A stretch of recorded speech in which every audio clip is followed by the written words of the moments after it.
welcome to Backstage with Geoffrey Morrissey. I feel like I'm at my second home. It's the Sinclair in Cambridge, but I'm joined by Henry Jamison. Henry, how are you today? Doing well.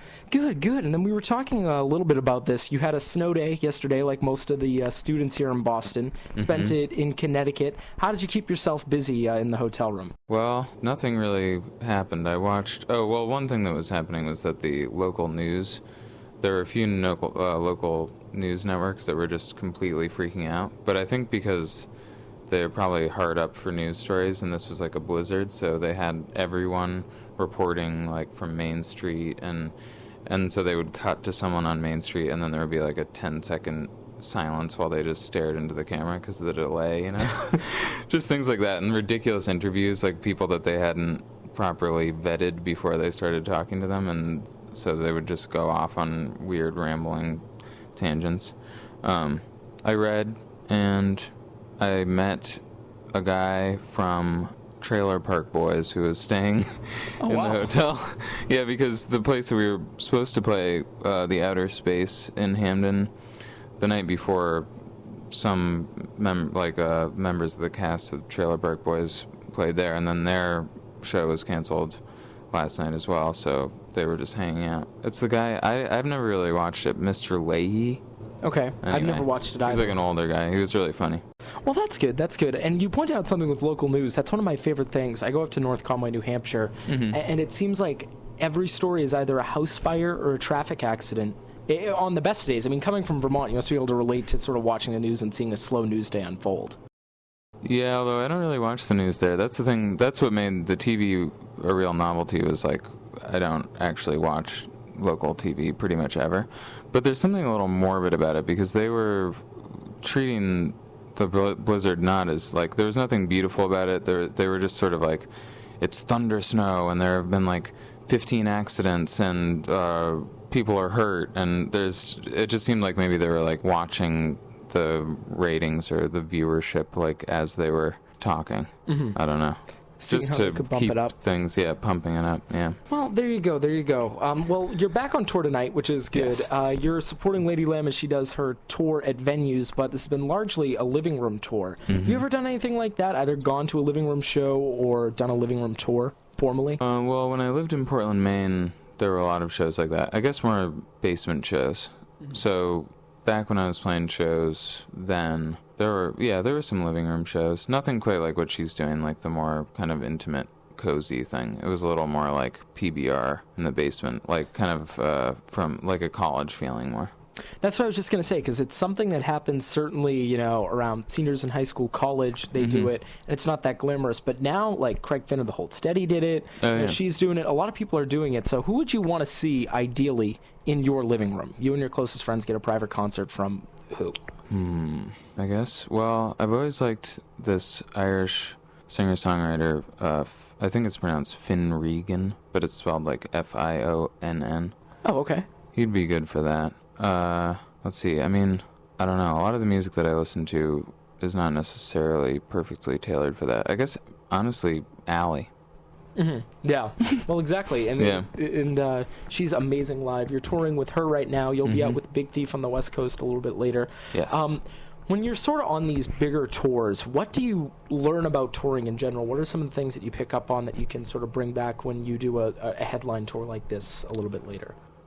Well, honestly, I kind of took a bit of a break from touring, really, like, almost 3 years, kind of rebooting my career, and I just really started my solo career proper, like, under my own name, and so I was working on records, scrapping records, finally got the material together, got a label, blah, blah, blah, so a lot of things had to fall into place for this to happen. So now I'm touring, and I'm touring alone, and when I've toured in the past, it's been with a band, so that's like a big difference. And I can't really tell which I prefer, honestly. There are benefits to each.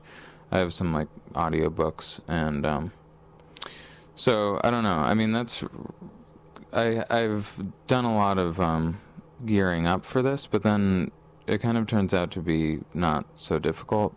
It's maybe some of the driving, like getting over 3 lanes when I realize my exit is coming up, stuff like that. But otherwise, it's really like pretty much a dream. So it's just you, no tour manager, no sort of company in the car or anything like that? No, I mean, I think that, these dates are really pretty much the only ones that I'll do this stripped down. Mm-hmm. In the future, probably I'll go back to solo stuff like Ali is, but the goal is probably by the fall to have a band. So this is kind of like a little mini chapter, or like a forward to the novel of my life. I like that. I like that a lot, a forward to the novel of your life. Do you find that, like, sort of, does that solitude make you more creative? Like, did you ever have the urge to write at all yesterday or anything like that? Well, I'd say, and I think Allie would probably agree with this, and I think some people definitely do it differently, but we've talked about how it seems it's almost unfair in a way, because we have music careers going, and other people work tirelessly at their art or whatever they're doing, but I think this is true for a lot of songwriters, where there's just like maybe a 2-week period in which you write like 5 songs, and that's half a record, and you only really need to make a record every 2 years. So it's really like, I feel like I'm constantly gathering material without even knowing that I am. Mm-hmm. So I'm reading, I'm like talking to people, seeing things, and then it slowly kind of percolates somewhere in my like unconscious and then comes out as a song. So I think it must be tough, especially you've been doing this for a couple years now, and then something like Spotify comes along, or a different form of social media comes along and changes the game. One of the things I found interesting when I was researching this is that, I'm sure you know this, you have about 1.12 million Spotify listeners per month. Mm-hmm. Yet Lady Lamb headlining has 140,000. So you have 10 times the listenership, which is interesting. But it is interesting. Well, yeah, and that's nothing against, Allie, because she's one of my favorite musicians as well, and, same to you. But how do you sort of distinguish yourself? How do you get yourself heard? Because you're obviously doing a pretty good job at it. Well, the person who's really doing a good job at it is my manager, who... The Spencer Squared, your publicist and manager. Oh, yeah, Spencer Squared. Well, my publicist and my manager are named Spencer. Yeah. Just to explain that. Basically, Spotify has been really nice to me. They like my music, and they put me on a bunch of playlists. And when you're on one, like even one of these bigger playlists, it just racks up a lot of plays. And it's gotten me fans. But I might have like 2 fans in Milwaukee, like 3 fans in Belgium, like that right now. And I think that it's a great thing any way you look at it, but, the fact of the matter is that Allie will have, like, the whole crowd singing along to her songs, and I'm just really starting out. So this is, like, a good thing, definitely, that it's happening, but I wouldn't look at those, like, monthly listeners as an actual indication of, like, my fan base, exactly. There's a lot of, like, compulsory listening. Like, people, it just comes on, Mm-hmm. No. And then some people really like it, and other people, move right along. Well, I was going to say, I think a lot of people really like it, and that's just sort of my own personal opinion. But if you could steal a song from anyone, what song would you want to steal? Which one would you try to want to make your own? Well, the funny, I don't know. I really like some deep cuts of James Blake. Blake's, latest record. The last song, even though I feel like it's a little over long, but there are these very beautiful chords, and he uses like a vocoder, like the kind of it like robotizes his voice, which I've actually messed around with a bit, but I think he's using like an analog vocoder and mixing like a clean vocal in there, and then just like really beautiful dense chords that move really perfectly. So probably if not stealing that song, maybe like stealing that kind of idea, like really working on the sound of like a really thick kind of like vocal choir, but with like an electronic feeling to it.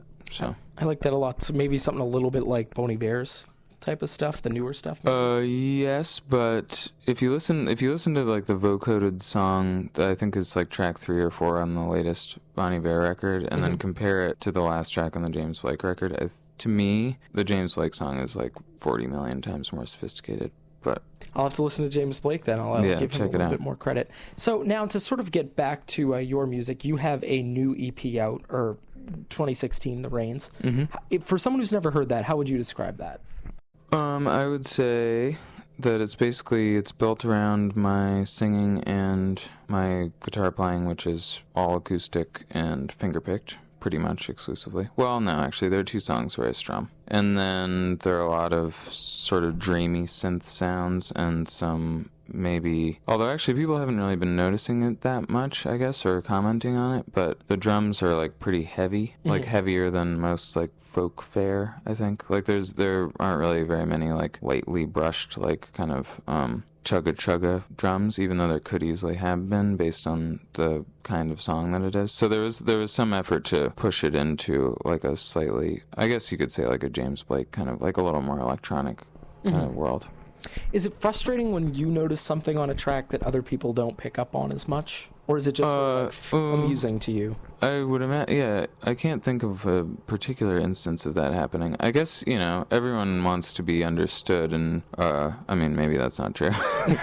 But some people might be scared to be understood. I guess, honestly, I'm not sure how much I want to be understood. I'm scared of both, one way or the other. So, I don't know, people most of the time I feel like they comment on something in a song, and I think, oh, that's really nice that you heard that. And otherwise, it's hard to know what people aren't picking up on, almost, So, but people are, commenting on the lyrics, and I feel like even though some of it's a little abstract, they're getting it as much as I need them to. Perfect. Yeah. And then I know that you have a show to play, so I'll wrap this up. Who are you listening to? Who has your ear right now? Let's see. This, for some reason, is always kind of a hard question for me, even though I'm definitely listening to music. The other day I was hanging out with this girl, Lucy Dacus, who... She is amazing. She had my favorite album of the year with No Burden. Yeah. So I didn't know at all, but I was staying with my friends in Northampton, and she and her band were on their way to... play here, actually. I saw them. Yeah, they were great. So they came to the show that I played with Allie, and then we hung out, and then I